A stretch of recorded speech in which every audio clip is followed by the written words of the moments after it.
It's just murder, man. All God's creatures do it in some form or another.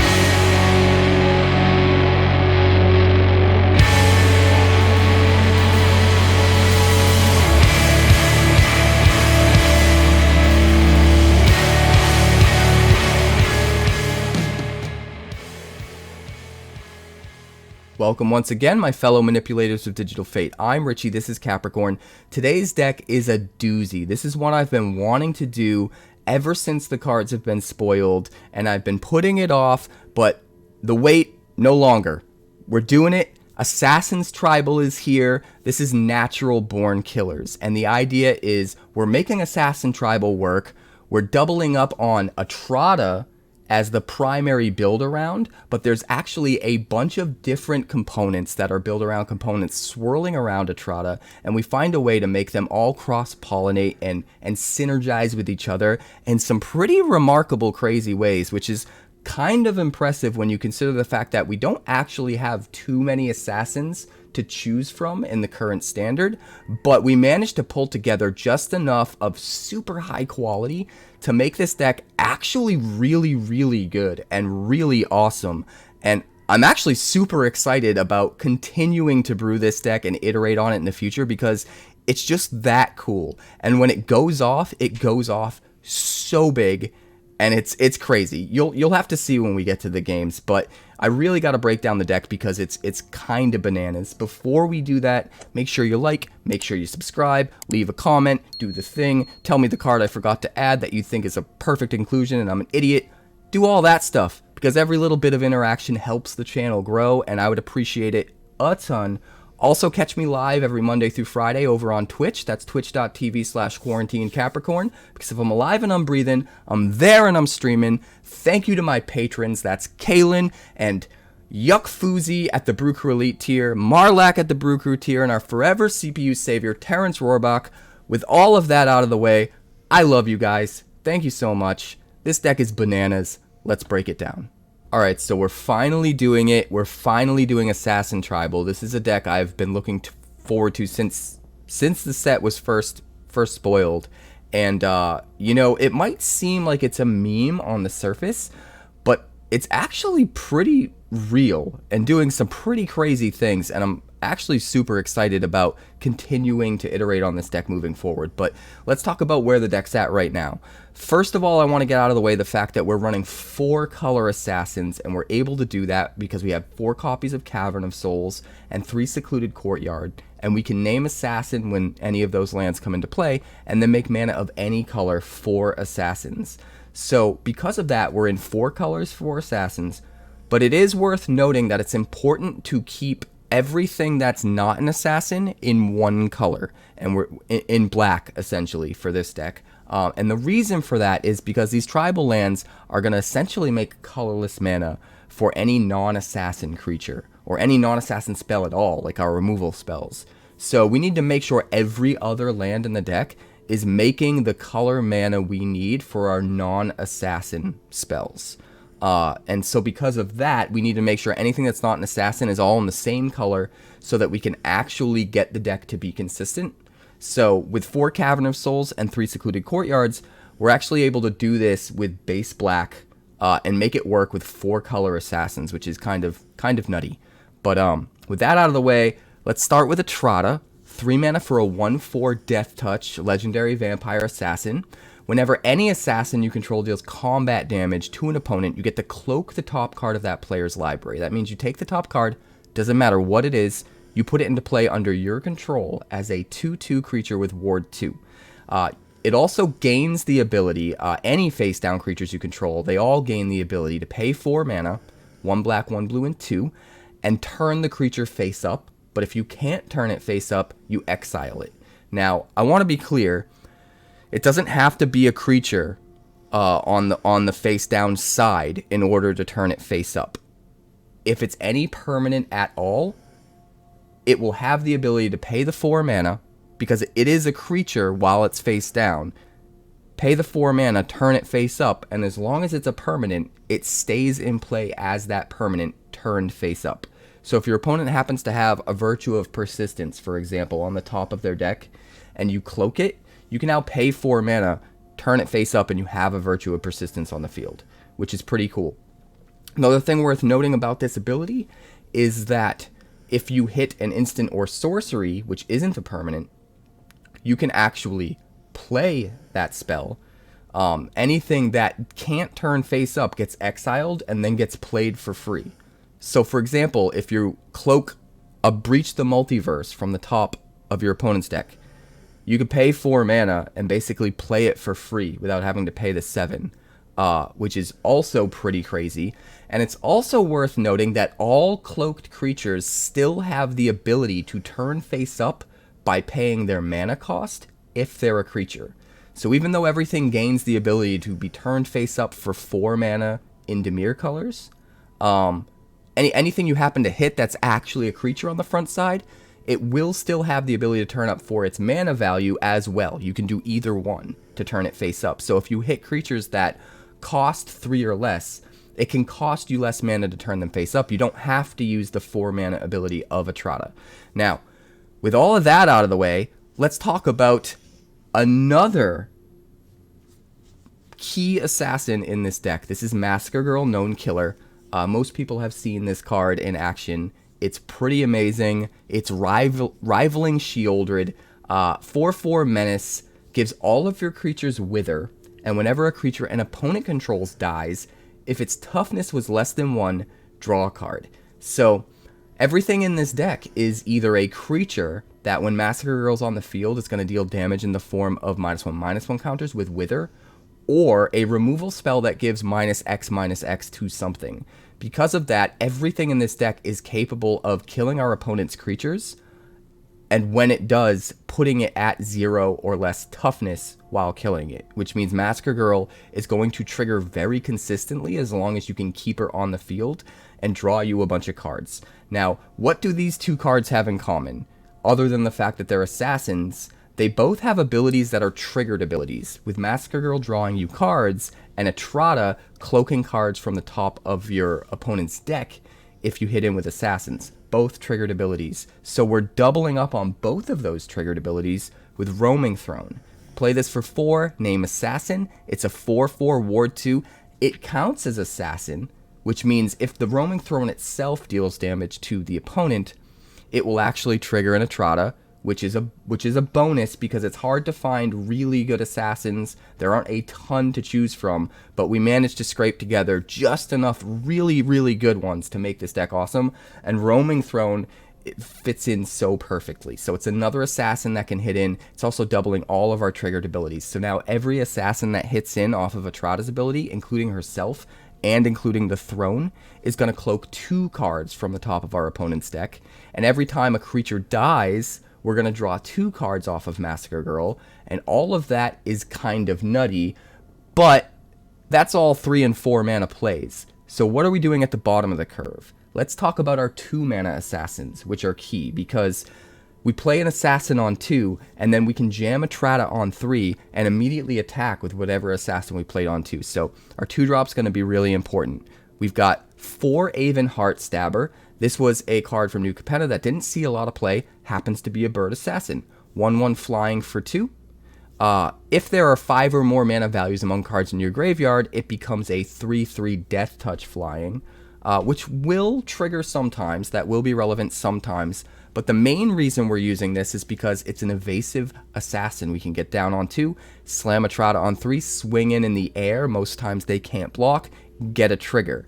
But we're able to double down on synergies because Aven Heartstabber also has this ability that when it dies, you mill 2, draw a card.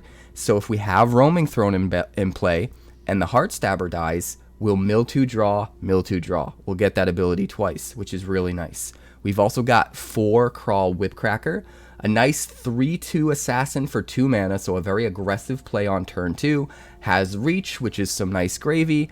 Also has an ability when it enters the battlefield, you get to destroy any token an opponent controls. And this is another ability we can double up with Roaming Throne, so we can destroy 2 tokens.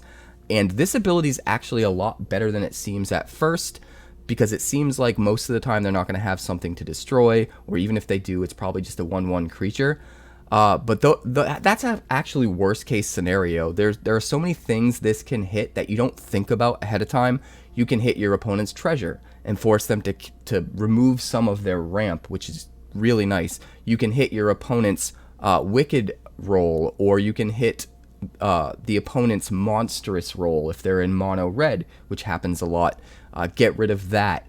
You can hit so many different kinds of tokens that might be really crucial to your opponent's plan, and it's just extra, right? It's just gravy. It's silver lining tacked on to the Kraul Whipcracker here, just kind of as a free thing on your 2-drop 3-power assassin. So really cool ability, really cool that we can double it up with the throne.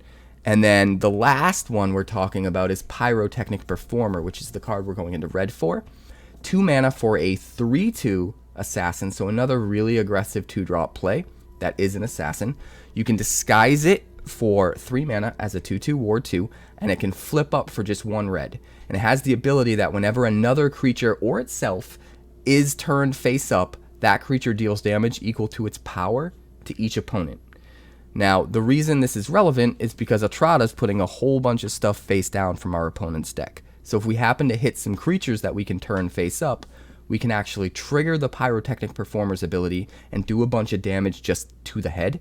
And if we have Roaming Throne in play, whatever damage we deal with Pyrotechnic Performer is going to trigger an additional time. So if we hit our opponent's Sheoldred and then we turn it up for 4 mana, we're going to hit for 4, and if a Roaming Throne is out, we're going to hit for 4 again. And it can be absolutely devastating under the right circumstances. Sometimes we can just get this later in the game, play it for 3, immediately turn it face up for 1, and just hit for 3 to close out the game, or hit for 6 to close out the game if the Roaming Throne is already in play. So it can do a lot in this deck, specifically because Etrata is giving us extra cloaked things. So even though we're not playing with any other disguised creatures outside of the Pyrotechnic Performer, it's still insanely valuable in this deck, especially with it being a 3-power 2-drop assassin, so that we can curve into Etrata the way we want. We're also running a very cool removal suite. 4 Drown in Ichor, -4/-4 to something, and Proliferate. This is going to do a lot. Not only is this the removal we need on curve, but if we already have a Massacre Girl out, whatever we kill with the -4/-4 is going to draw us a card. And then Proliferating, if we've managed to deal damage to our opponent's creatures and give them wither counters with Massacre Girl out, Proliferating with Drown in Ichor is going to let us put an additional -1/-1 counter on all of those creatures, and sometimes some of those creatures will die.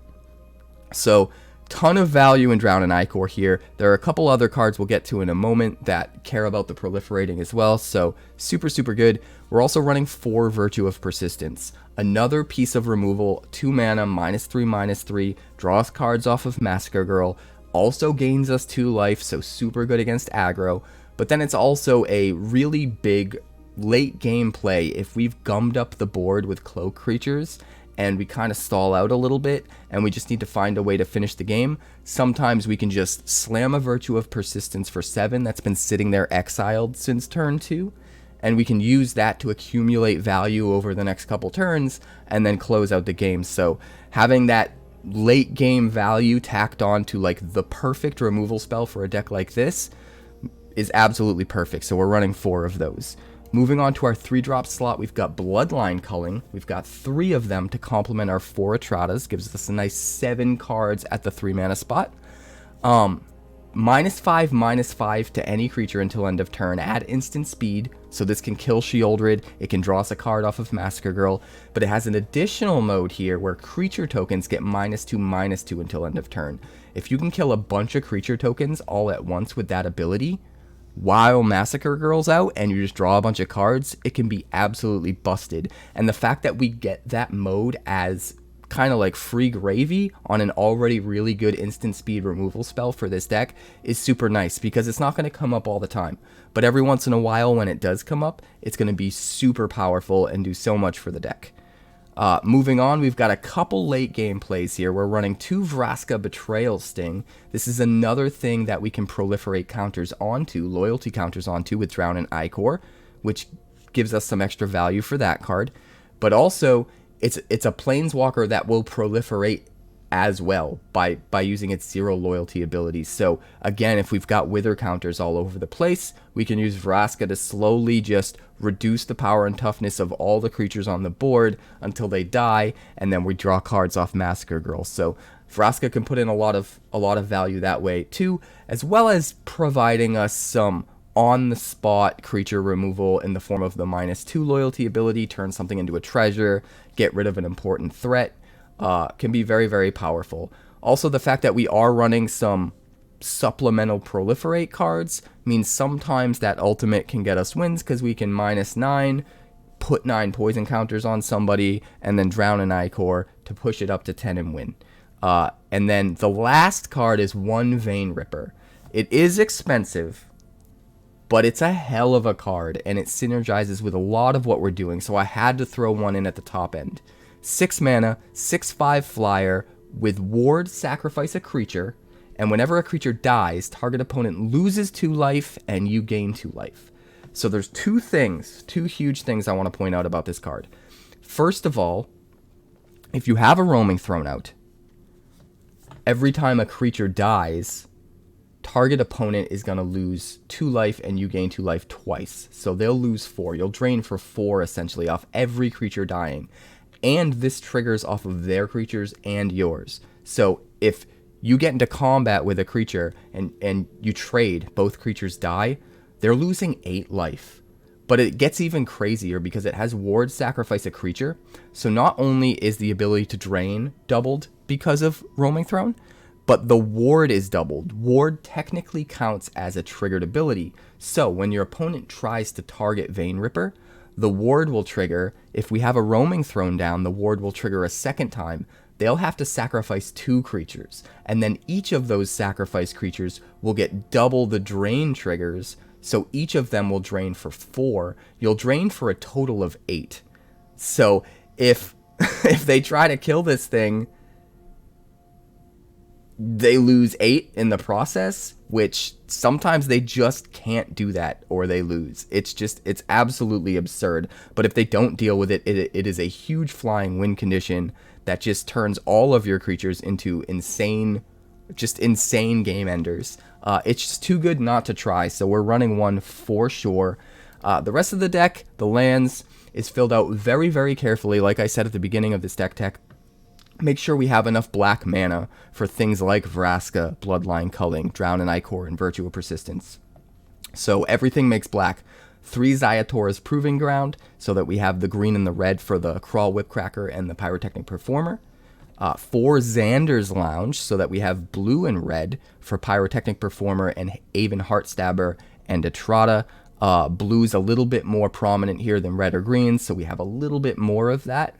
Then we're running 4 Llanowar Wastes, because the turn that we're going to need the green is on turn 2 for the Kraul Whipcracker usually.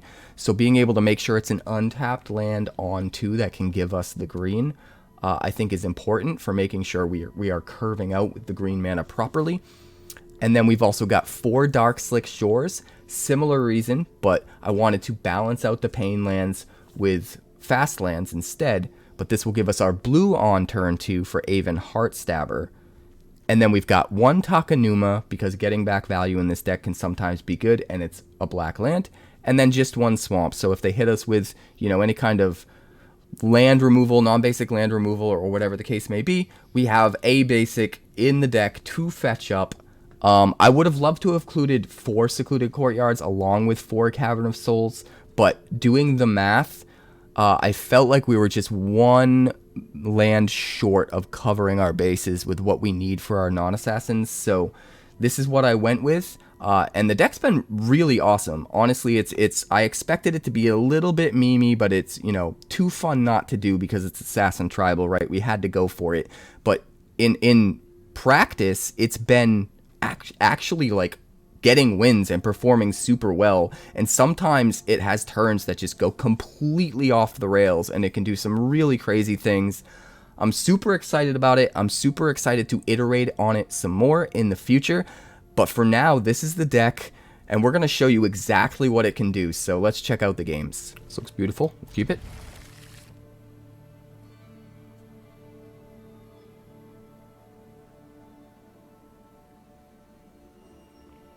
Yes, that is the one.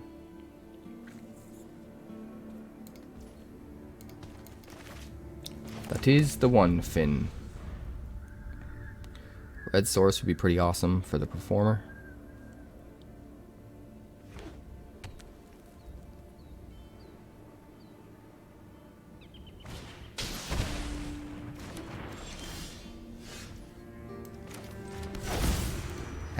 Assin'.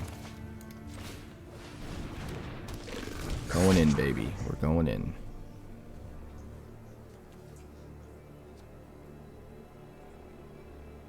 What you got for me?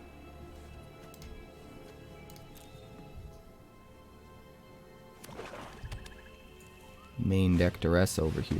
Deep Cavern Bat. Gonna hit my Etrata. Not happy about it.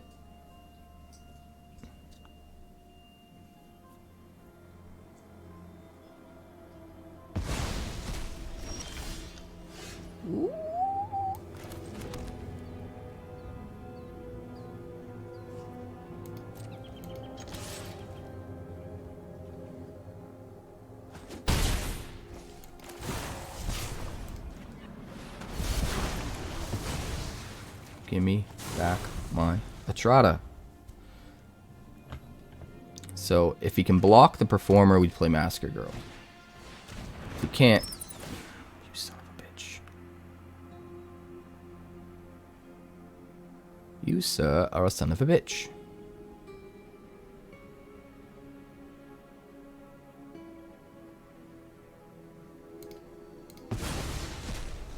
Ooh, he hit my Massacre Girl. Okay.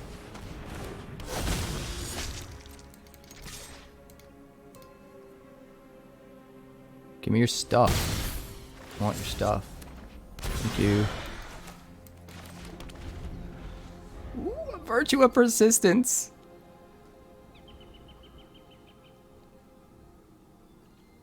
I like free Virtue of Persistence. That sounds nice to me. Yes, please.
Thank you for the Virtue of Persistence.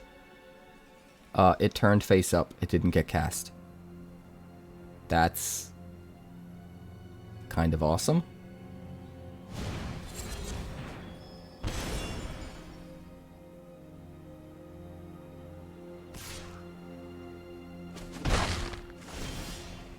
Thank you. Give me your stuff. Oh my god. What are you doing over here?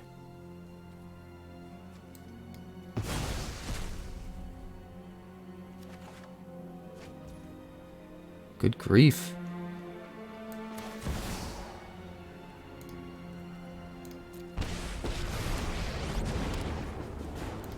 Embrace metal. All becomes stone.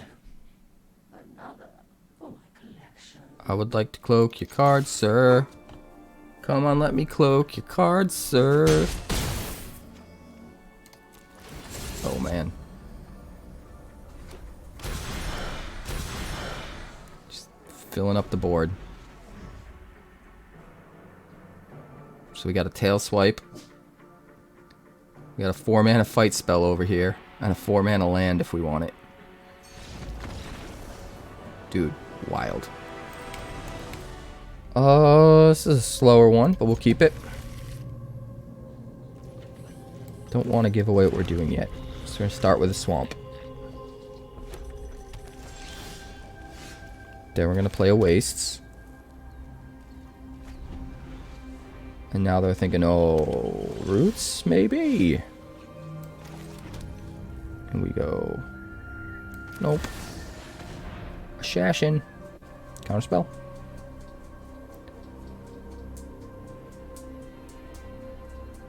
Counterspell? No. Okay.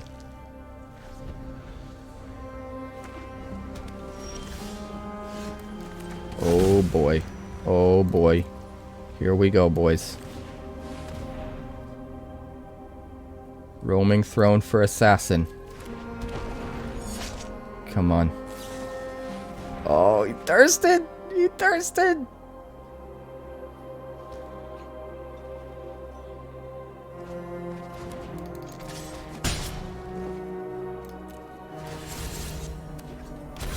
Thank you, thank you. I'll take your big score. And your other big score. Oh my god. So 4 mana, discard, draw, get 2 treasure.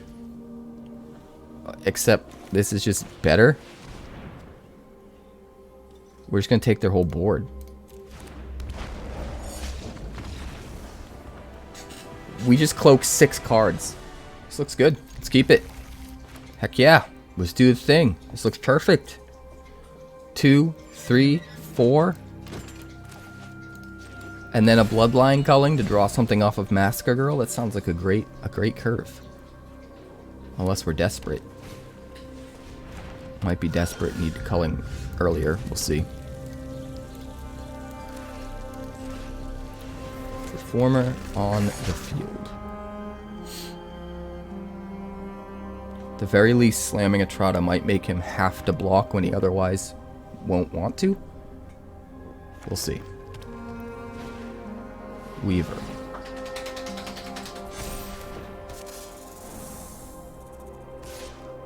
Oh, he's swinging.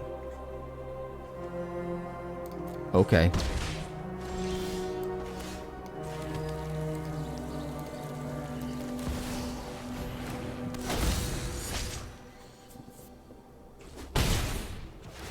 Thank you. Ooh, we got a 𝐂𝐿𝐹. We've got a 𝐂𝐿𝐹.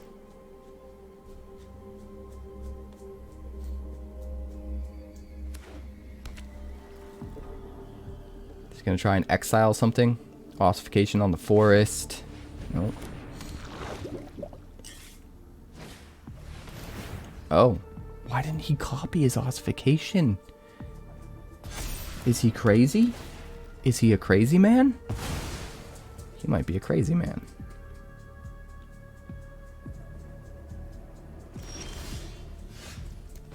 He might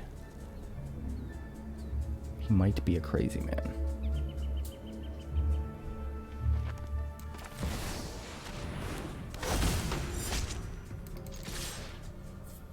Smash.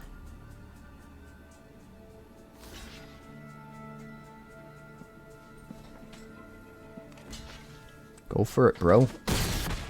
Give me some cards.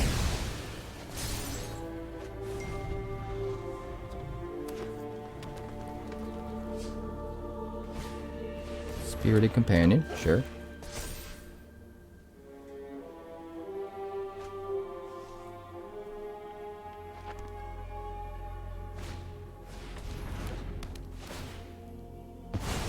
Ossification again?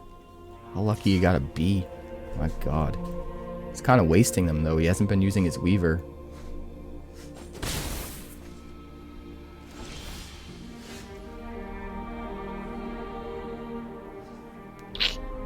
Well, we could kill a bunch of stuff. Or we could play a Roaming Throne. I think I kind of want to do this first. Makes it really hard for him to swing appropriately.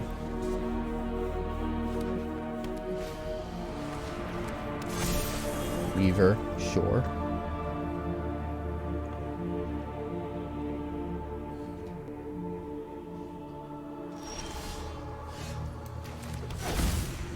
Ass in.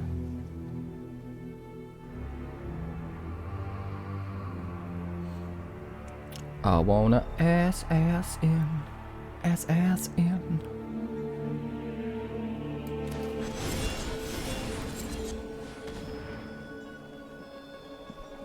Get rid of this man.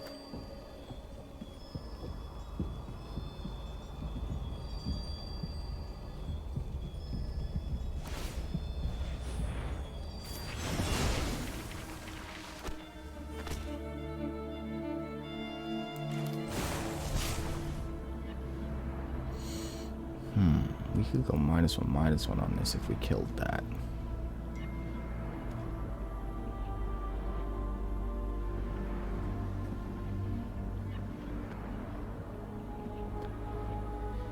Not worth it though. We just need that thing dead. Can't have him doubling up stuff.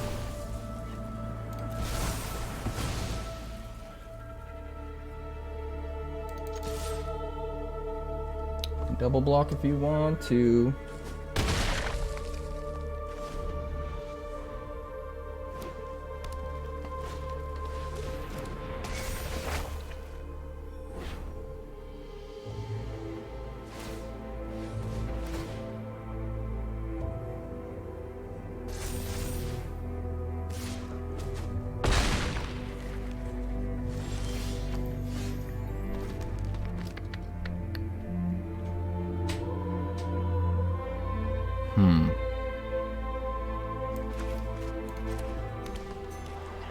Instant speed.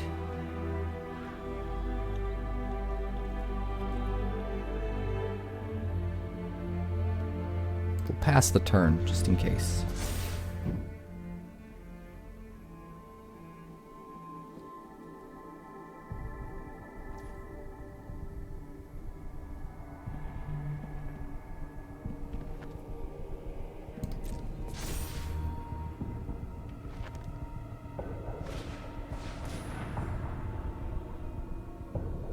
Ossification.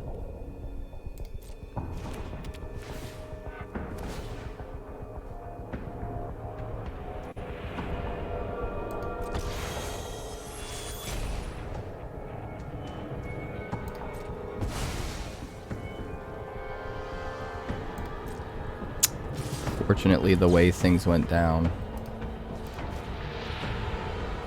Unfortunately, go to 1.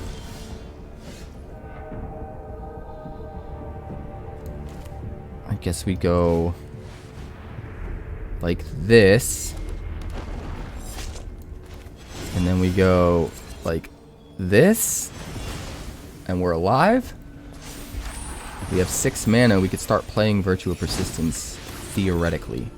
What is that last card in his hand? Not good enough. Not yet. We really need a top deck, though. Top deck is going to decide the whole game. A land won't be good enough.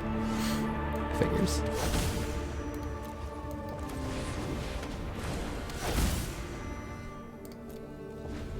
Figures. We're just dead. He swings with everything.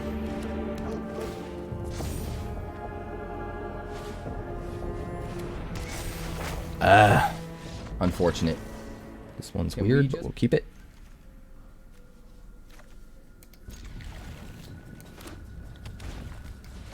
Skull Dweller.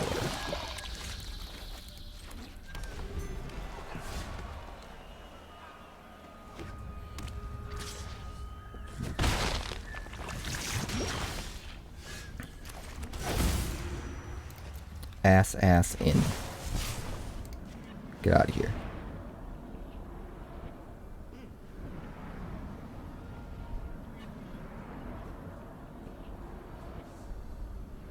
Hello.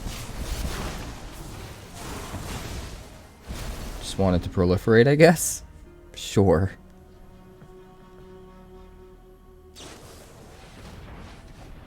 Sure. We'll just play that out. If we can top deck a land next turn, we can swing in with the Whipcracker and trigger the Etrata. Never mind.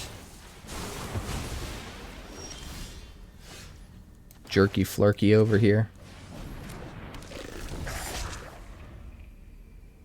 Stuck on 2, luckily.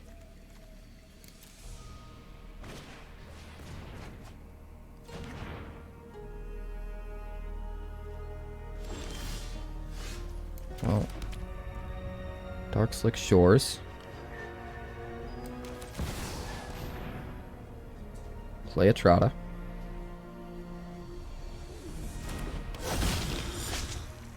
Smash in. Cloak some boyos.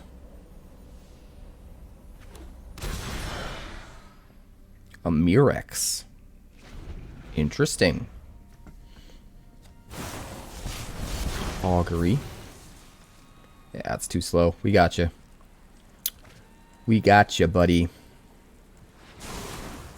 Too slow for my cloaky shenanigans. It's just too slow for my cloaky shenanigans.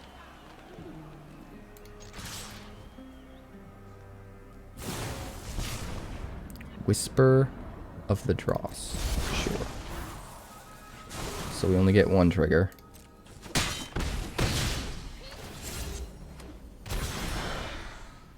An island. That's unfortunate. We'll end the turn. So next turn we're swinging for 8.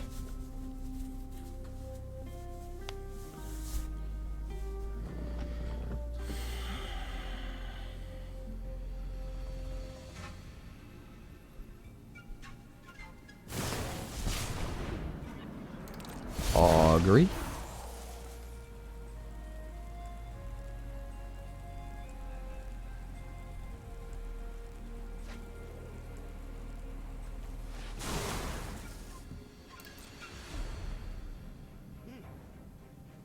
Sure.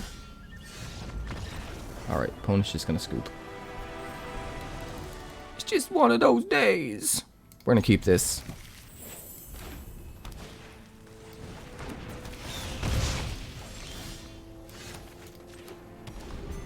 Mono red. Virtue's gonna do pretty well for us here.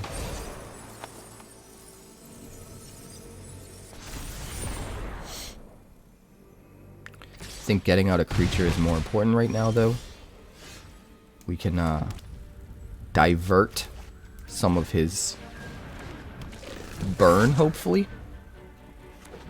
If we get a Kraul, we can get rid of that Wicked token. Alright, so we'll go Assassin.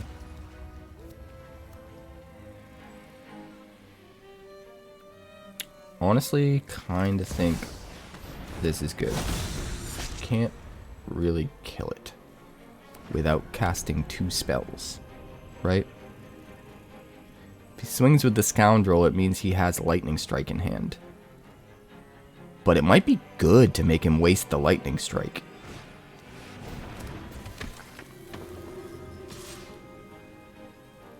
Sure about that? You sure about that? I was gonna say. I don't know if that's what you want. We're gonna start with this.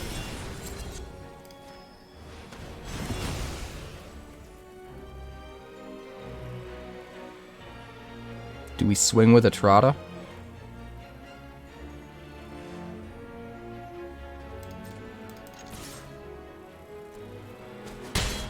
Sure, let's do it. A Lightning Strike. Do we kill the Phoenix chick? Or do we play a Performer? That's really the question. I think we get out a second blocker first.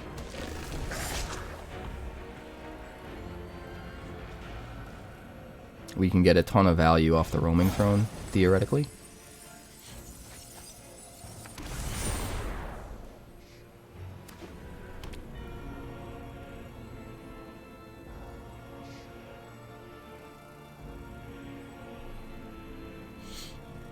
Like, we're all about trading that face down card if we need to. All about it.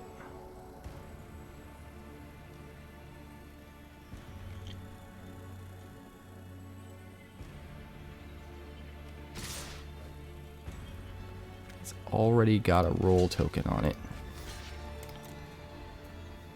So we can't buff up the toughness anymore. Go to 8. Charming Scoundrel. I think we got him.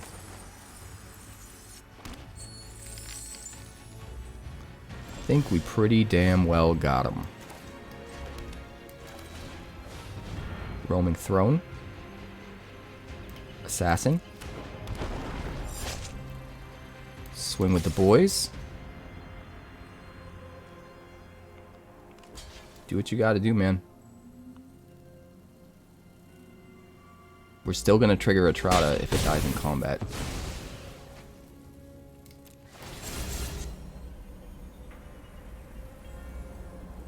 Yes, Performer is an assassin. Phoenix Chick and a mountain.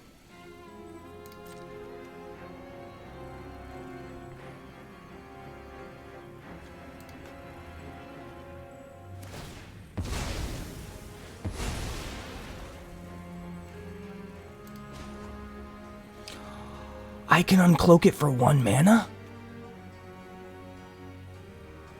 Because it's a creature? Oh, sick, sick. I thought we had to use the 4 mana ability of Etrata. But we can pay the mana cost.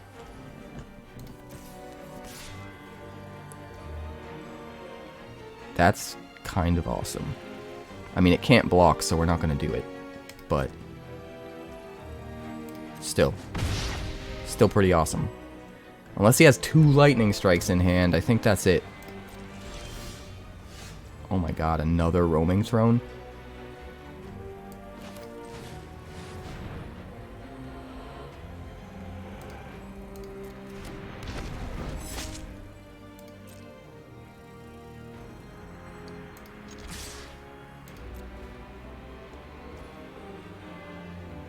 Good lord.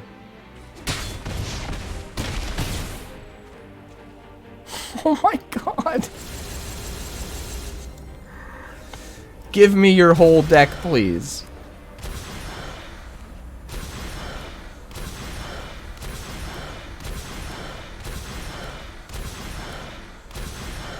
Alright, do we have anything cool we can flip up for 1 red mana?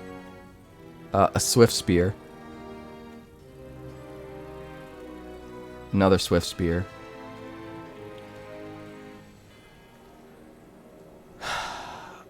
And the Phoenix Chick. Alright, we'll end the turn.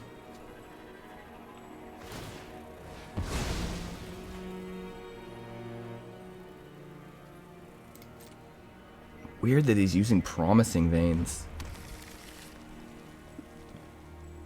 I don't understand. But okay.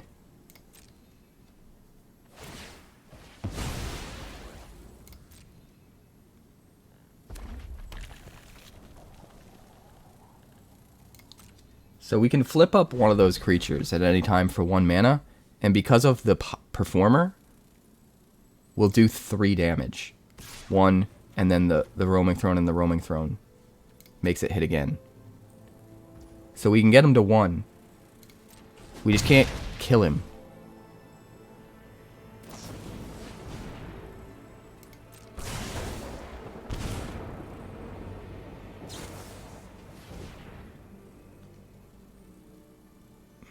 Do we have a way to buff any of these?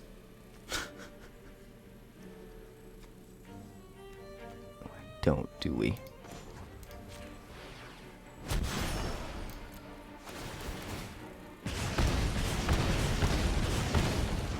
So close. If we had just had 1 more mana.